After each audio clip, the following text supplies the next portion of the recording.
Oi, gente, a paz do Senhor Jesus seja em cada coração, amém?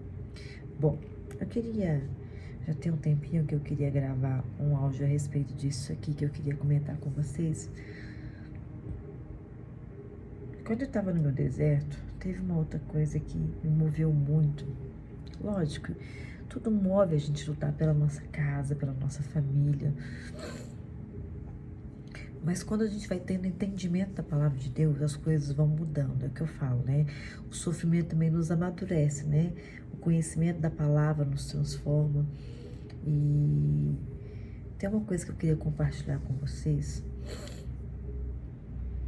Eu acho que isso me moveu também, isso foi um dos motivos que também me moveu a me posicionar de maneira certa, a orar pela restauração da minha casa, da minha família. E quando a gente vai ver e estudar muito as consequências do adultério, principalmente isso é muito sério mesmo. E a palavra de Deus diz lá no livro de Apocalipse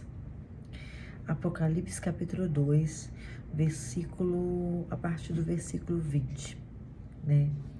Fala a respeito da quarta carta da igreja de Tiatira. E diz assim, olha: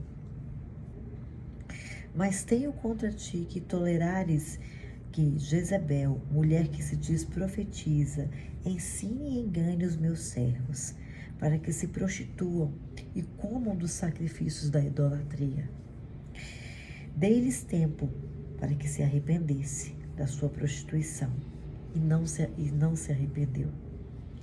Eis que porei numa cama, sobre as que adulteram com ela virá grande tribulação, se não se arrependerem das suas obras. E ferirei de morte os seus filhos, e todas as igrejas saberão que eu sou aquele que sonda as suas mentes e corações. Eu darei a cada um de vós segundo as suas obras. Quando eu me deparei com essa palavra, aqui eu pude ver uma coisa assim como isso é sério, né?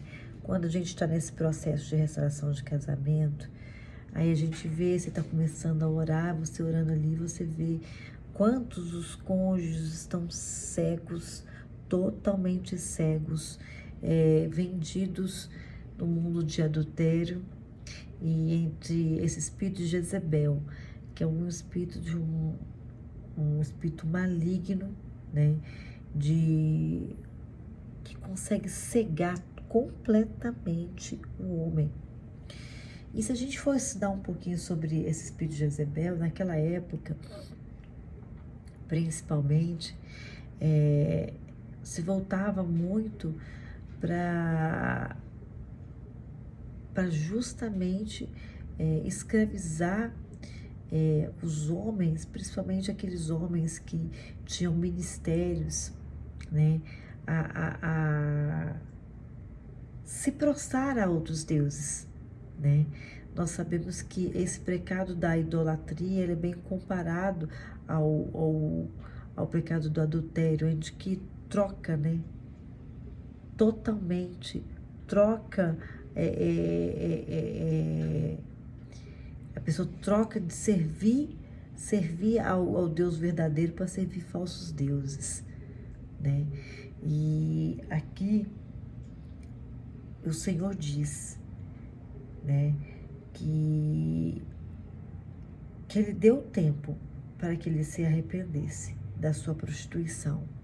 Em algumas traduções, em se arrepender da sua prostituição, do seu adultério. Só que aí ele diz, porém numa cama. Aí quando a gente vai ver, tem muitos cônjuges, aí vai chegando uma determinada fase do deserto, aí que eles começam, infelizmente, alguns, grande parte, né, a perder tudo, a ser levado a doenças, as enfermidades. Aí ela continua dizendo, dei tempo para se arrepender, dei tempo. E se mesmo assim não se arrepender, e ele diz também, olha, e com ela virá grande tribulação. não somente entre ele, para ele, quanto para a pessoa que ele está. Virá grande tribulação. E se mesmo assim não se arrependerem, diz que ferirei de morte os seus filhos, e todas as igrejas saberão que sou aquele que sonda as mentes e os corações. Quando a gente chega nessa palavra, a gente analisando grande parte dos divórcios, das separações, como que também trazendo para o mundo natural essa palavra aqui, como que os filhos sofrem. Aqui ele fala de ferir de morte os filhos. E muitas vezes não é só a morte natural que a gente fala, não, existe a morte espiritual. Quantos filhos de casamentos de pais e mães que hoje estão divorciados, que os filhos, a vida deles ficaram estagnadas, ficaram paradas, estão mortos espiritualmente falando. Sofrem as consequências do adultério, da separação. Então, quando a gente vê essa palavra, isso é mais um motivo que nós temos para lutar pela nossa casa, lutar pela nossa família, lutar pelo seu esposo, para que ele possa ser liberto, para a sua esposa ser liberta. Você que tem filhos, como eu disse aqui, influencia diretamente. Não é só a sua vida, mas a vida dos seus filhos, da sua descendência, né? E essa é a minha palavra para você hoje. Reflita nessa palavra. E que essa palavra possa te impulsionar todos os dias a se posicionar e querer continuar lutando pela sua casa, pelo seu casamento, pela sua família. Amém? Deus abençoe sua vida em nome de Jesus.